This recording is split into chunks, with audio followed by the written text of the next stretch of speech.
Olá, amigos, boa tarde. Estamos iniciando mais uma gravação acerca de um assunto que interessa a todos nós que pesquisamos, que estudamos acerca dos tempos de transição que o nosso planeta já está vivenciando. E Allan Kardec, no Livro dos Espíritos, aproximadamente em 1856, quando ele estava elaborando o Livro dos Espíritos, a última questão, a número 1019, ele indagou as entidades esclarecedoras. Poderá jamais implantar-se na Terra o reinado do bem? É a última questão do Livro dos Espíritos. Para algumas outras edições, não da FEB, é a 1018, mas a da FEB é a 1019. E os espíritos responderam: o bem reinará na terra quando entre os espíritos que vêm habitá-la, os bons predominarem, porque então farão que aí reinem o amor e a justiça, fonte do bem e da felicidade, por meio do progresso moral e praticando as leis de Deus, é que o homem atrairá para a terra os bons espíritos e dela afastará os maus.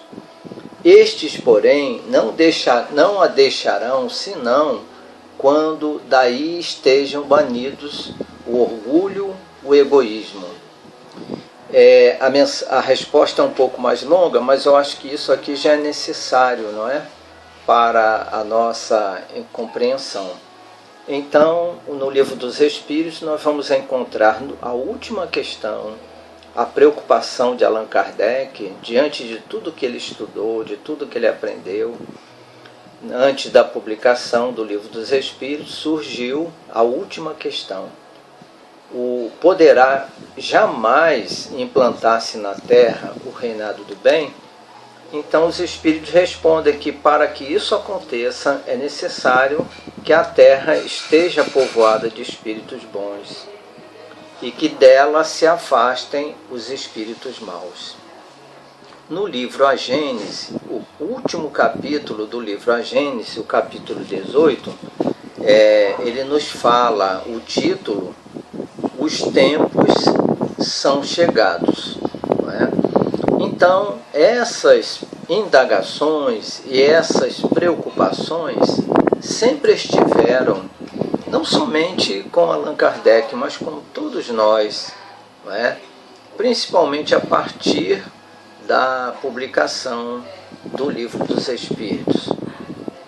Mas no livro Obras Póstumas, depois vocês podem pesquisar em seus lares, lá no final, na segunda parte do livro Obras Póstumas de Allan Kardec, e esse livro foi publicado após a desencarnação dele, em que seus amigos encontraram muitos rascunhos, manuscritos, e resolveram publicá-los, formando essa obra que intitularam de Obras Póstumas. Então, na primeira parte, ele faz várias dissertações de assuntos muito interessantes. Na segunda parte, ele começa contando a história de como ele se tornou espírita. O primeiro espírita, poderemos assim dizer, e o número 1 até hoje. Então, ele, além dessa revelação de como ele iniciou no espiritismo, como ele iniciou com o contato com o mundo espiritual, mas dentro dessa segunda parte, lá no final nós vamos encontrar um capítulo em que ele titulou A Regeneração da Humanidade. E o que é essa regeneração da humanidade? É uma mensagem profética que foi recebida na Sociedade Espírita de Paris por dois médiuns sonâmbulos, os senhores M e o senhor T. Ele poupou o nome desses irmãos por algum motivo, não é? Era uma época de perseguição religiosa a doutrina, e ele então certamente achou um bom senso predominando que deveria omitir os nomes completos. Então, ele diz que foram os senhores M e o senhor T. É uma mensagem longa, muito longa, e nós não teremos a oportunidade de discorrer sobre toda ela. Mas vamos aos pontos principais, não é? Da regeneração da humanidade. Essa mensagem chegou às mãos de Allan Kardec no dia 25 de abril de 1866, lá em Paris. E ele então guardou nas suas gavetas e foi encontrado após a sua desencarnação. E os amigos publicaram no livro Obras Póstumas, como já falamos. Mas vamos à mensagem. Eu vou ler alguns tópicos, porque o tempo realmente não nos permite nos alongarmos muito. Eles iniciam a mensagem dizendo assim: isso é a espiritualidade que fala. Os acontecimentos se precipitam com rapidez. Também não dizemos mais como outrora: os tempos estão próximos. Dizemo-vos agora: os tempos são chegados. Por estas palavras não entendeis um novo dilúvio, nem um cataclismo, nem um transtorno geral. Convulsões parciais do globo ocorrem em todas as épocas e se produzem ainda porque se ligam à sua constituição, mas esses não são os sinais dos tempos. Então, 25 de abril de 1866, vejam o que os Espíritos estão dizendo. Eles estão dizendo que os tempos não estão próximos, os tempos já chegaram. E que nós não reconheceremos os sinais desses novos tempos através de cataclismo, de dilúvios, de furacões, de terremotos, não. Esses sinais são característicos da idade da Terra, ainda bem jovem, na hierarquia dos mundos. O planeta Terra, o seu núcleo, o seu interior ainda é fogo. Ele resfriou a camada externa, como uma casca, mas o seu interior ainda é fogo. E vez por outra, um vulcão irrompe, não é? Para que possa a Terra dar vazão a essa pressão interna, senão a Terra explodiria. Se uma panela de pressão ela não tiver aquela válvula onde ela solta o vapor, ela explode. A mesma coisa com a Terra. Então esses sinais sempre existiram. Eles realmente não simbolizam o sinal dos tempos de transição. A Terra hoje é provas e expiações, mas já está vivendo a transição para a regeneração. Mais adiante eles dizem assim: não olheis para o céu para nele procurar os sinais precursores, porque nele nada vereis. E aqueles que vos anunciaram vos enganaram. Mas olhai ao redor de vós, entre os homens, será aí que os encontrareis. Então, as religiões, principalmente as cristãs, ditas cristãs, vêm falando na volta de Jesus, não é? Que grandes sinais surgirão no céu e que Jesus descerá do seu trono de ouro para julgar a humanidade.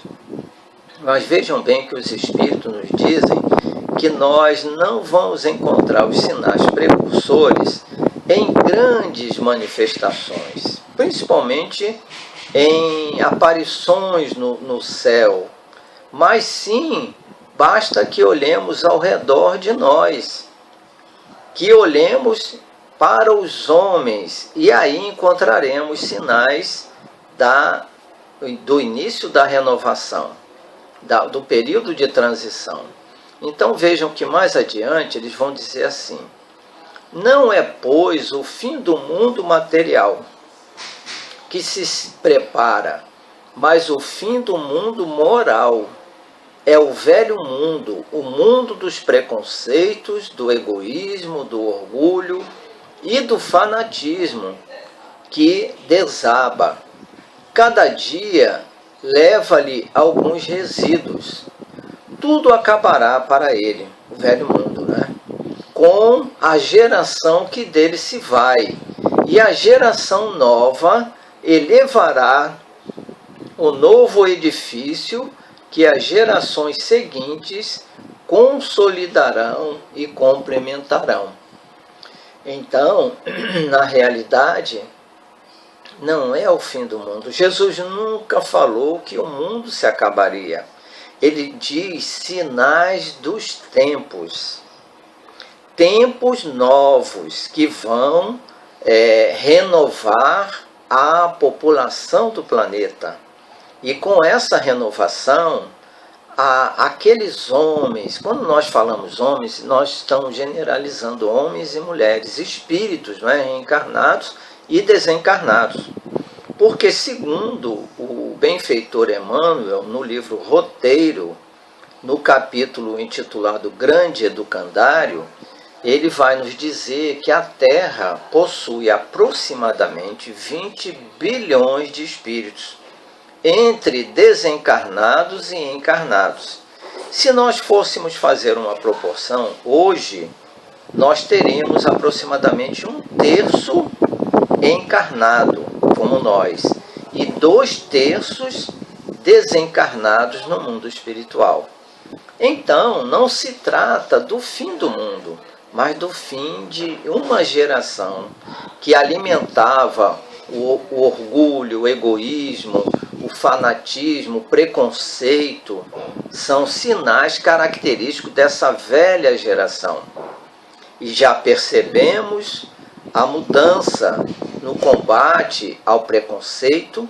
Isso é notório: preconceito de gênero, preconceito de cor, preconceito social, de condições sociais. Então já são sinais dessa renovação mental. De mundos de expiação, a Terra está chamada a se tornar um dia um mundo feliz. E sua habitação será uma recompensa, em lugar de ser uma punição. O reino do bem deve nela suceder ao reino do mal. Olha aí, aquela resposta 1019 do Livro dos Espíritos, né? O reino do bem sucederá o reino do mal. E isso já estamos vivenciando com essas transformações, né? Transformações nos homens. Guardem bem essa frase. Os sinais da renovação estão nas pessoas. É uma renovação moral, não física, do planeta. Tendo chegado esse tempo, uma grande emigração se cumprirá. Nesse momento, entre aqueles que habitam, aqueles que fazem o mal pelo mal, que o sentimento do bem não toca, não sendo mais dignos da terra transformada, dela serão excluídos, porque nela levariam de novo a perturbação e seriam um obstáculo ao progresso. Irão expiar o seu endurecimento em mundos inferiores, onde levarão os seus conhecimentos adquiridos e que terão por missão fazê-los avançar. Serão substituídos na terra por espíritos melhores que farão reinar entre eles a justiça, a paz e a fraternidade. Temos visto, já há algum tempo, no movimento espírita, muitas pessoas temerosas que serão exiladas para mundos inferiores. Vejam que os espíritos nos dizem aqui que os espíritos que serão exilados são aqueles que não são tocados pelo bem, que se comprazem na prática do mal. Então, esses espíritos certamente não poderão voltar à Terra, porque senão retornarão a bagunçar tudo que a espiritualidade maior está programando para o reinado da regeneração. Agora, a Terra só será um mundo feliz quando ela sair da regeneração e entrar na categoria de mundo ditoso, que é a quarta categoria. Não é? A quinta e última são os mundos celestes ou divinos. Aí só reinam espíritos puros, só habitam espíritos puros. Na regeneração, ainda haverá a presença de espíritos sofredores, mas não mais espíritos maus. Esses irão para mundos inferiores, como acabamos de ler. E eles continuam dizendo assim: a Terra, dissemos, não deve ser transformada por um cataclismo. Eles voltam a falar nisso, para enfatizar que aniquilaria subitamente uma geração. Não vai ser uma explosão, vai matar todo mundo que é mau e vão ficar uma pequena minoria que é boa. E os que estão desencarnados? Não é? É uma pergunta a se fazer, vamos falar depois. Que aniquilaria subitamente uma geração. A geração atual desaparecerá gradualmente, sem abalos. Olha aí a pandemia, não é? Lentamente vão saindo, não é? E a nova que lhe sucederá igualmente, sem que nada seja mudado na ordem natural das coisas. Tudo se passará, pois, exteriormente como de hábito, com esta única diferença. Mas essa diferença é capital, de que uma parte dos espíritos que aí se encarnam, nela não se encarnarão mais. Numa criança que nasça, em lugar de um espírito atrasado e levado ao mal, que nela estaria encarnado, será um espírito mais avançado e levado ao bem. Trata-se, pois, bem menos de uma nova geração corporal do que uma nova geração de espíritos.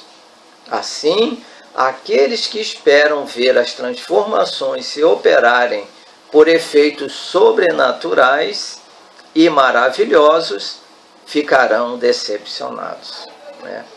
Então eles dizem aqui que cada criança que está chegando ao planeta já são espíritos melhorados, já são espíritos que querem o bem, querem viver no bem, querem praticar o bem. Precisam do nosso amparo também, porque o que caracteriza essa geração é uma inteligência invulgar, uma inteligência muito grande, mas que precisam da moralidade. E nós aqui estamos encarnados, estamos preparando fisicamente o ambiente para eles chegarem, porque eles já estão numa condição tão mais evoluída que eles não têm força para pegar no pesado. Essa nossa geração que foi a geração de pegar o pesado, construir as casas espíritas, construir os sanatórios, construir os albergues, os asilos, não é? Eles não. Eles estão numa dimensão intelectual tão elevada que não tem a força física que nós temos. A força deles é intelectual. Aí os espíritos prosseguem dizendo assim: a nova geração, devendo fundar a era de progresso moral, se distingue por uma inteligência e uma razão geralmente precoce, unidas ao sentimento inato do bem e das crenças espiritualistas, o que é o sinal indubitável de um certo grau de adiantamento anterior. Ela não será composta exclusivamente de espíritos eminentemente superiores, mas daqueles que, tendo já progredido, estão predispostos a assimilar todas as ideias progressistas e aptos a secundar o movimento regenerador. Olha o que eu acabara de falar, não é? Eles já estão numa condição muito melhor do que a nossa. Eles vão tomar os lugares. Nós estamos aqui aguardando a chegada deles, para que eles assumam. Nós preparamos os lugares para eles trabalharem. E eles chegarão para assumir e dar continuidade. Mais adiante, vamos pular um pouquinho, eles dizem assim: o que distingue, o que chama atenção, ao contrário, os espíritos atrasados primeiro, a revolta contra Deus, pela negação da providência e de todo o poder superior à humanidade. Depois, a propensão instintiva para as paixões degradantes, para os sentimentos antifraternais do orgulho, do ódio, do ciúme, da cupidez. Enfim, a predominância do apego para tudo que é material. Então, essa geração que está aqui, e que nós podemos nos incluir também, é uma geração de espíritos rebeldes, não é? Nós que estamos querendo melhorar, mas ainda a grande maioria de espíritos que são revoltados contra Deus. Meus irmãos, basta que a gente veja, hoje nós temos, não é, a internet, temos o Instagram, temos o Facebook, e a gente costuma ver, fulano é seguido por 2 milhões de pessoas. Fulano é seguido por 5 milhões de pessoas. Aí eu pergunto a vocês, ninguém fala que estão seguindo a Jesus. Ninguém fala que estão seguindo o Evangelho. Então isso é característico dessa geração, que não tem afinidade com a espiritualidade. E que infelizmente muitos, não vamos dizer todos, porque quando perguntam a Emmanuel sobre os exilados de Capela, a quantidade, ele diz assim, milhões de espíritos foram degradados para a Terra. Então acreditamos também que milhões serão degradados para mundos inferiores, e não bilhões, não é? Mais adiante eles dizem assim: por essa migração de espíritos, não é preciso entender que todos os espíritos retardatários serão expulsos da Terra e relegados para mundos inferiores. Muitos cederam ao arrastamento das circunstâncias e do exemplo. A casca neles era pior do que o fundo. Uma vez subtraídos à influência da matéria e dos preconceitos do mundo corporal, a maioria verá a coisa de maneira toda diferente do que quando vivos, assim como tendes disso numerosos exemplos. Então foi o que nós estávamos falando. A maioria não são totalmente maus, eles foram levados, eles foram guiados, não é? O que a gente costuma chamar hoje de gado, não é? O povo é levado como gado. Uma pessoa aparece e constrói uma ideia. Isso aconteceu com Hitler, aconteceu com Mussolini, aconteceu com Franco na Espanha, aconteceu com Salazar em Portugal na mesma época. Parece que foi a época dos ditadores. Getúlio no Brasil, não é? Então, essas pessoas ficam cegas. Nós estamos assistindo atualmente o que aconteceu no Brasil, não é? São cegos que não conseguem enxergar a realidade. Uma pessoa que vem com um discurso anticristão, um discurso de morte, de multiplicar aos milhões a venda de armas. Ora, se cada uma pessoa tiver uma arma na mão, a matança será cruel nesse planeta, principalmente no nosso país. Ele vem com um discurso racista, de que os negros não valem nada, os quilombolas, os indígenas, E as pessoas seguem essas ideias. Não são poucos, meus irmãos. Esquecem do Cristo, que o Cristo veio ensinar a não matar, pelo contrário, a dar a vida pelos outros. Então, esses que foram levados como gado, eles só têm de ruim o exterior, mas por dentro, no íntimo, eles podem ser aproveitados. E esses permanecerão na terra. Lógico, os que quiserem mudar. Mais adiante eles dizem assim: não haverá, pois, exclusão definitiva, senão para os espíritos essencialmente rebeldes. Aqueles que o orgulho e o egoísmo, mais do que a ignorância, tornaram surdos à voz do bem e da razão, mas aqueles mesmos não estão votados a uma inferioridade perpétua. E um dia virá em que repudiarão o seu passado e abrirão os olhos à luz.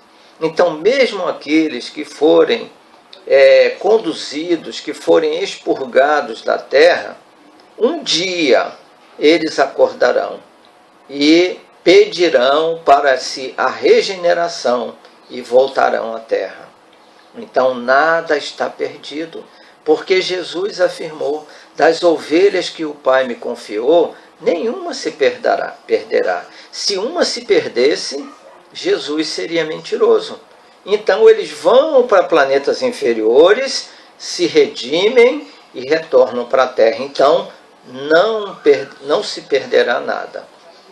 Ele diz assim: infelizmente, a maioria, desconhecendo a voz de Deus, persistirá em sua cegueira. É o que nós estamos vendo. E sua resistência marcará o fim de seu reino por lutas terríveis. Em seu desvio, eles mesmos correrão para a sua perda. Levarão à destruição, que engendrará uma multidão de flagelos e de calamidade de sorte, que, sem o querer, apressarão o advento da era da renovação. Ora, ontem eu estava assistindo um repórter da Globo e eu vi um cientista dizendo uma frase que me pôs a pensar. Ele disse assim: não se enganem, esse vírus veio para ficar. Ora, eu fiquei pensando, esse vírus veio para ficar. A varíola veio para ficar. Não é? A AIDS veio para ficar. A tuberculose veio para ficar. A febre amarela veio para ficar. Agora o coronavírus. Como surge um vírus deste? Certamente, logicamente, não é Deus que envia, porque Deus é amor. Deus só quer a nossa felicidade. Esse vírus, meus irmãos, foi criado por nós, pelas nossas mentes doentias. Porque se nós analisarmos a conduta do ser humano encarnado, realmente tinha que acontecer alguma coisa para frear. A violência estava demais, o egoísmo está demais, o orgulho está demais. Então era necessário um freio. Como as anteriores já há vacinas que previnem, então era necessário uma nova. Agora, foi criação nossa, do nosso orgulho, do nosso egoísmo, da nossa violência, da nossa agressividade, da nossa indiferença. Todas essas mentes reunidas criamos esse vírus destruidor que vem fazer um papel de limpeza no nosso planeta. Agora eles vão dizer a marca característica do sinal dos tempos. No início ele não disse que não seria um cataclismo, não seria dilúvio, não é? Não seria terremotos ou vulcões, abalos sísmicos. Vejam bem o que eles dizem aqui, que é a marca que caracteriza os sinais dos tempos. Eles dizem assim: E como se a destruição não caminhasse bastante rápida, quer dizer, estava devagar, ver-se-ão os suicídios se multiplicarem numa proporção inaudita, até entre as crianças. A loucura jamais terá ferido um maior número de homens, que serão, antes da morte, riscados do número dos vivos. Estão aí os verdadeiros sinais dos tempos. Vejam, meus irmãos, os sinais dos tempos é o suicídio e a loucura. Hoje, o Conselho Mundial de Saúde, há pouco tempo, revelou que a cada 40 segundos uma pessoa se suicida no planeta. Até entre crianças se suicidando. E a loucura atingindo níveis jamais imaginados. O Alzheimer, meus irmãos, uma pessoa que contrai essa enfermidade ou desenvolve, nós não sabemos bem, dentro de si, ela fica arriscada do número dos vivos. Ela não tem mais condições de raciocinar. Ela é guiada as pessoas têm que fazer limpeza de higiene. Então a pessoa fica como morta nesse mundo. Sem falar dos milhões em depressão, dos milhões que estão reencarnando através de doenças mentais seríssimas. Sem falar dos esquizofrênicos, sem falar dos psicopatas. Se nós fôssemos somar todos esses números, nós ficaríamos estarrecidos. Então, os sinais dos tempos se revela nos homens, se demonstra nos homens, como nós acabamos de ler. E essa mensagem é do meados do século XIX, meus irmãos. Que mensagem profética, não é? E eles prosseguem: no entanto, através da nuvem sombria que vos envolve, e no seio do qual ronca a tempestade, já vedes despontar os primeiros raios da nova era. A fraternidade põe os seus fundamentos sobre todos os pontos do globo, e os povos se estendem as mãos. A barbárie se familiariza ao contato da civilização. Os preconceitos de raça e de seitas que fizeram verter ondas de sangue se extinguem. O fanatismo, a intolerância perdem terreno, ao passo que a liberdade de consciência se introduz nos costumes e se torna um direito. Olha aí os sinais, não é? Hoje, quando uma pessoa maltrata um animal, tem logo alguém filmando com o celular. Quando aquilo cai na mídia, é um alvoroço. As pessoas pedem a prisão do malfeitor. Quando agride, então, a companheira, a esposa, às vezes até tirando a vida, isso choca. Isso movimenta a população, já são sinais de que realmente devemos nos preocupar com o outro que sofre. Isso são sinais dos tempos, como eles dizem, não é? Por toda parte as ideias fermentam, vê-se o mal e se tentam remédios, mas muitos caminhos sem bússola e se desviam nas utopias. O mundo está num imenso trabalho de criação, que irá durar um século. Nesse trabalho, ainda confuso, vê-se, entretanto, dominar uma tendência para um objetivo, o da unidade e da uniformidade que predispõe à fraternidade. Então, quando eles falam que muitas ideias fervilham, mas muitos ainda são guiados por utopias. A gente vê que tem pessoas que ficam seguindo falsos cristos, gurus que trazem falsas explicações, mas as pessoas querem respostas. E as respostas estão no Evangelho, mas eles querem novidade, não é? Então eles dizem que esse fervilhar de ideias ainda vai durar um século. Como eles estavam no final do século XIX, um século seria o final do século XX. Já estamos adentrando o século XXI e já começamos a ver essas transformações. E eles continuam assim dizendo: um dos caracteres distintivos da nova geração será a fé inata.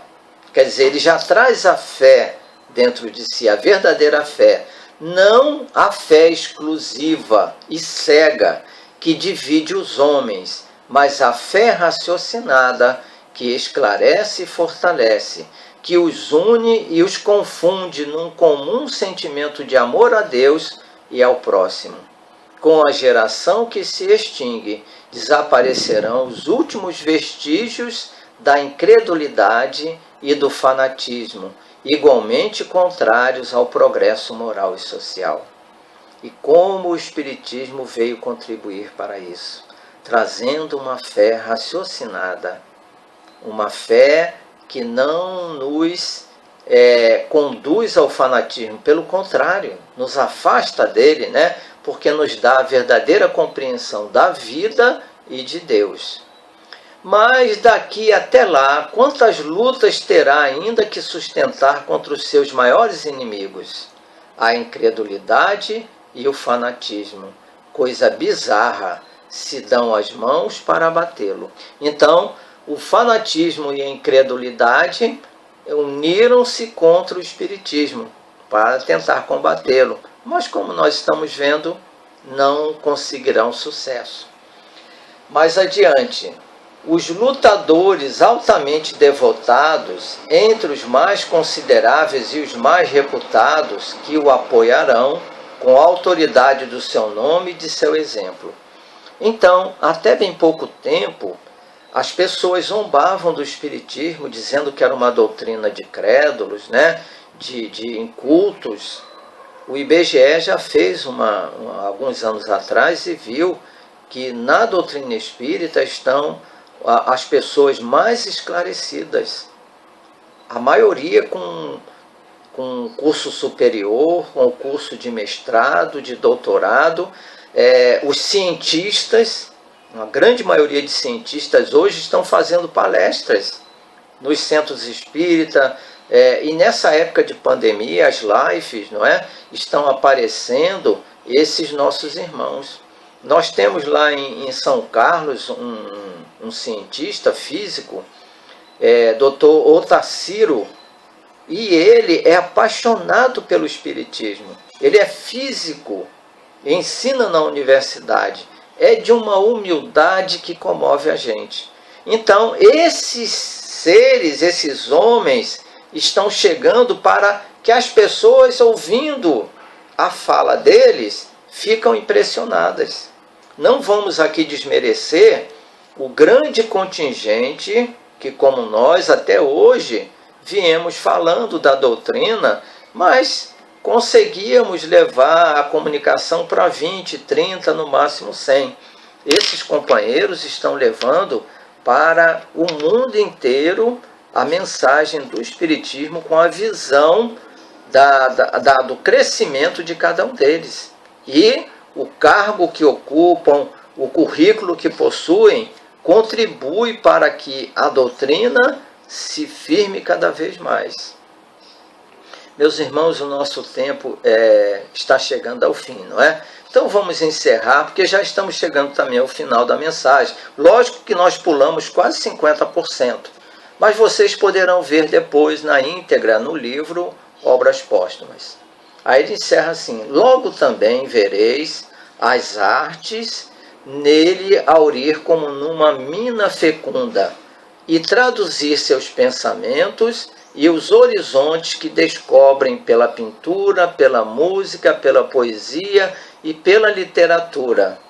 Foi-vos dito que haveria um dia uma arte espírita, como houve a arte pagã e a arte cristã. E é uma grande verdade, porque os maiores gênios neles se inspirarão. Logo vereis os seus primeiros esboços, e mais tarde tomará o lugar que deve ter. Espíritas, o futuro é vosso, e de todos os homens de coração e de devotamento. Não temais os obstáculos, porque não há nenhum deles que possa entravar os desígnios da providência. Trabalhai sem descanso e agradecei a Deus por vos haver colocado na vanguarda da nova falange. É um posto de honra que vós mesmos pedistes e do qual é preciso vos tornar dignos pela vossa coragem, vossa perseverança e vosso devotamento. Felizes aqueles que sucumbiram nessa luta contra a força, mas a vergonha será no mundo dos espíritos para aqueles que sucumbirem por fraqueza ou pusilanimidade. Meus irmãos, é maravilhoso, não é? Lermos um texto como esse, profético, falando dos dias atuais.